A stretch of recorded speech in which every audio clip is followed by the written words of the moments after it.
शिक्षकहरूको आन्दोलनको दबाव सहन नसकेपछि शिक्षा मन्त्री विद्या भट्टराईले आज राजीनामा दिएका छन्। शिक्षकहरूको लगातार सडक आन्दोलनमा रहँदै आएका बेला शिक्षक महासंघसँग बारम्बार संवाद भए तापनि निचोड निस्कन नसकेपछि उनले आज शिक्षा मन्त्रीबाट राजीनामा दिने निर्णय गरेका छन्।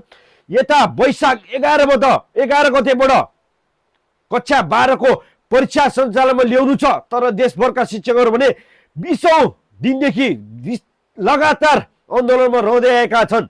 यता नयाँ वर्ष लागेसँगै नयाँ शैक्षिक सत्र सुरु भइसक्यो, तर पनि गरिबका छोराछोरी विद्यालय जान पाएका छैनन्। पैसा हुने धनीमानीहरूले भने प्राइभेटमा ढुक्कले पढाइरहेका छन्। यता एसइसीको परीक्षा भए तापनि परीक्षाको उत्तर पुस्तिका अझै पनि जाँच भएका छैनन्। यता विद्यार्थीको भविष्य भने अन्यलमा रहँदै आएका छन्। यता सरकारको प्रमुख केपी शर्मा ओली प्रधानमन्त्री भने कानमा बुझो हालेर बसिरहेका छन्। उनलाई न विद्यार्थीको भविष्यको चिन्ता छ, न त शिक्षकको मागको सम्बोधन गर्नुपर्छ भन्ने नै लागिरहेका छन्। अझ उल्टे शिक्षकहरूमाथि टीका टिप्पणी विभिन्न किसिमका टिका टिप्पणी गर्दै बसिरहेका देखिन्छन्।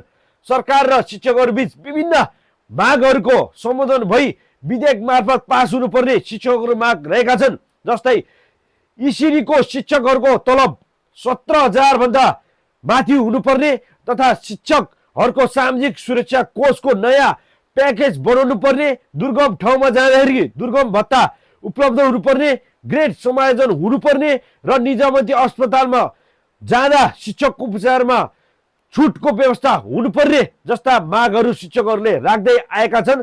तर पनि शिक्षा मन्त्री भट्टराईसँग केही कुराहरूमा सम्बोधन हुने भए तापनि सरकार पुनः समर्थनमा नरहेको कारणले गर्दा आज शिक्षकहरूको आन्दोलन र चौतर्फी दबाव बढेपछि सहन नसकेर शिक्षा मन्त्री विद्या भट्टराईले राजीनामा दिने निर्णय गरेका छन्।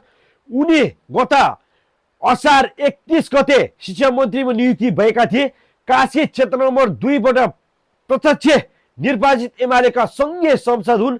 शिक्षा मन्त्री बन्नु अघि प्रतिनिधि सभाका शिक्षा तथा उनी सुरक्षा प्रविधिको समितिको सदस्य समेत रहँदै आएका थिए। उनी स्वर्गीय पूर्व पर्यटन तथा सांस्कृतिक मन्त्रीका श्रीमती हुन्। श्रीमान हेलिकप्टर दुर्घटनामा परेपछि उनी काशी क्षेत्र नम्बर 2 को संघीय संसदका लागि प्रत्यक्ष तर्फबाट चुनाव लडेका थिए र उनी त्यस क्षेत्रबाट निर्वाचित भएका थिए। उनी दोस्रो पटक पनि निर्वाचित भएका संसद हुन्। प्रत्यक्ष निर्वाचित संसद हुनाले उनी